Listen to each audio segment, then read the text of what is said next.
Bonjour, c'est Trigger, votre coach de coach quantique. Aujourd'hui, je vais vous aider à monter en niveau vibratoire avec une méthode simple que j'applique dans mon quotidien, notamment avec tout ce qui est écran, réseaux sociaux, etc.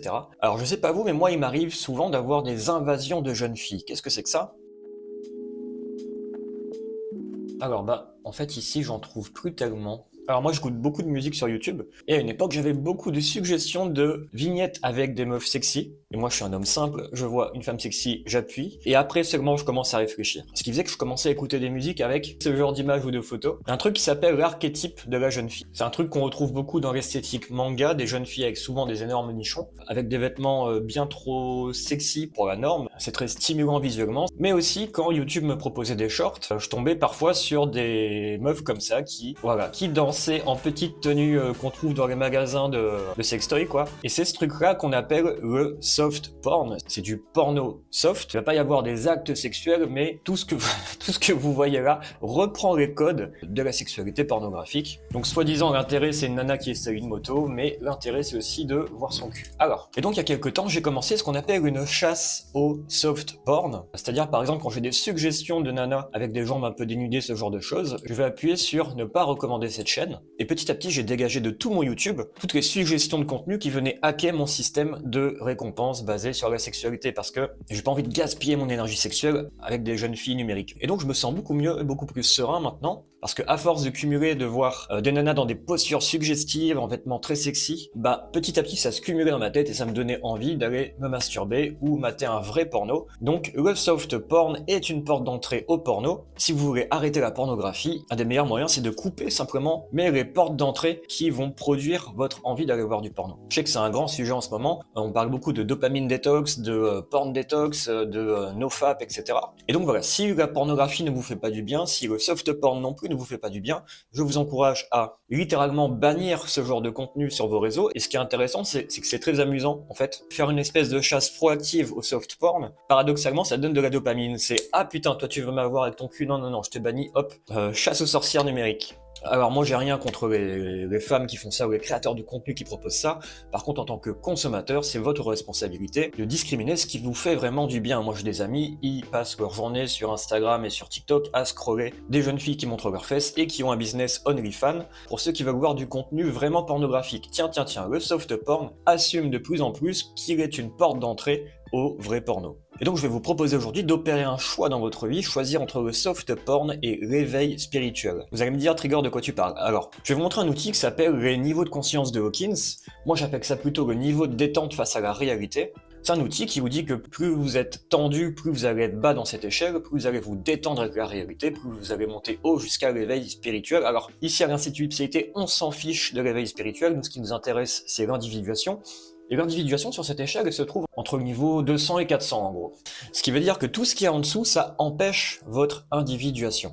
Je répète, tout ce qui se trouve en dessous du niveau 200, ça vous empêche de vous individuer, ça vous empêche de grandir, ça vous empêche de goûter à la réalité, ça vous empêche de donner et de vous donner au monde, ça vous empêche de vivre pleinement votre humanité. Et donc ces jeunes filles numériques, à quel endroit elles se situent sur cette échelle de niveau de conscience? Leur but c'est quoi? C'est de créer du désir. Le désir se trouve au niveau 125 et le processus du désir c'est de créer un asservissement, c'est-à-dire que vous devenez un peu le pantin de ce genre de contenu, vous êtes asservi, vous vous êtes fait attraper. Et si on va jusqu'au bout de la logique et qu'on va chercher la jeune fille là où elle devient officiellement actrice porno et c'est son métier, c'est-à-dire les femmes qui vendent des photos porno sur OnlyFans, quand on regarde par exemple le top 10, on voit que c'est des femmes dont le métier c'est de créer du désir en jouant et vraiment en surjouant l'archétype de la jeune fille, ça peut être ici la jeune fille manga kawaii un petit peu adolescente, ici on a la jeune fille américaine, ici on a la jeune fille sauvage, il y a toutes les variantes possibles, la jeune fille à la piscine, Martine à la montagne, etc.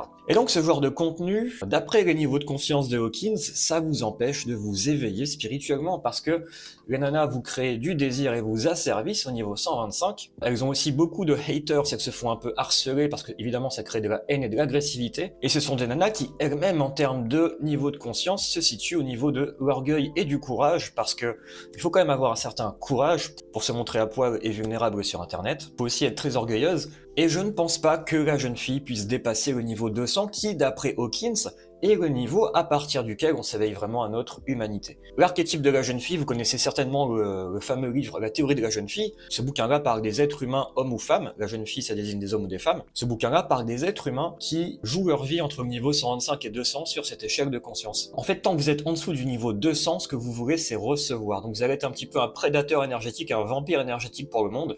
Et quand vous commencez à vivre au-dessus du niveau 200, vous commencez à donner et à vous donner. Je développe beaucoup plus ça dans la formation Se détendre le slip jusqu'à l'éveil. C'est une nouveauté Institut Psyché, dans laquelle je vous décris les différents niveaux de conscience selon Hawkins, de manière un peu moins perchée et plus concrète pour nous, parce que nous, ce qu'on veut, c'est se dépercher et trouver des outils opérationnels.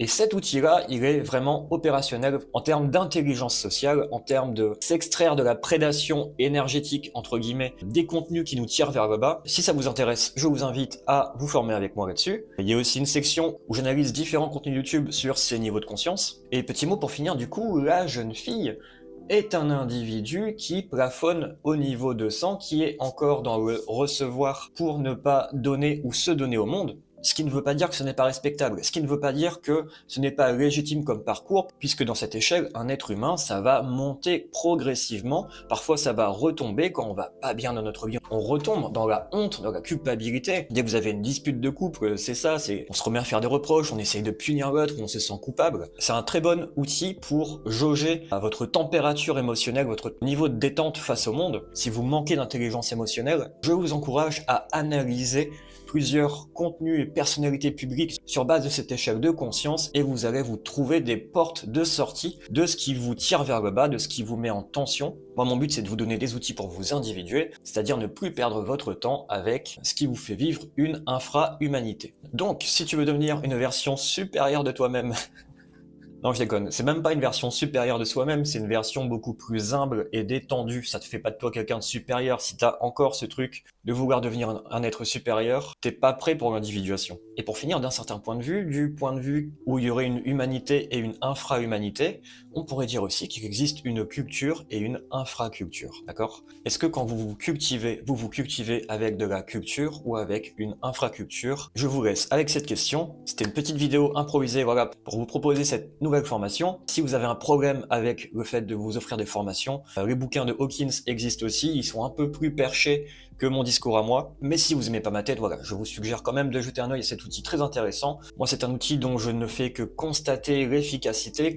La dernière fois, j'étais à une soirée mixte, il y avait des femmes et des hommes. Au bout d'un moment, les mecs commencent à parler entre mecs, et ils commencent à parler de trucs, de compétition sportive, de qui va défoncer qui, en gros, qui a le plus gros pipou, quoi. Et les nanas, je les ai vues se regarder avec un air dépité en mode « Oh merde, où est-ce qu'on est tombé ?» Elles étaient pas contentes, parce qu'elles se sont retrouvées avec des mecs d'un niveau de conscience inférieur. Et à cette soirée-là, du coup, moi j'ai passé un très bon moment détendu avec les femmes, tandis que les mecs se sont pris le chou de manière très très tendue sur des sujets qui les enfermaient dans une forme d'agressivité réciproque. C'est comme si chacun de ces niveaux de conscience provoquait ou enfermait à son même endroit. Si vous-même vous avez honte de vous, vous allez projeter cette honte sur les autres et dire « Mais t'as pas honte ?» C'est parce que vous-même, vous aurez honte à cet endroit-là. Quand vous dites à quelqu'un « mais t'as pas peur ?» c'est que vous-même, vous avez peur à cet endroit-là. Donc vous allez vous enfermer et vous allez essayer d'enfermer vos proches à l'endroit de votre niveau de conscience. Et c'est pour ça que les mecs, qui généralement ont un niveau de conscience plus bas que les femmes, eh ben, font fuir les femmes. Les hommes ont un niveau de conscience inférieur aux femmes et donc ils les font fuir.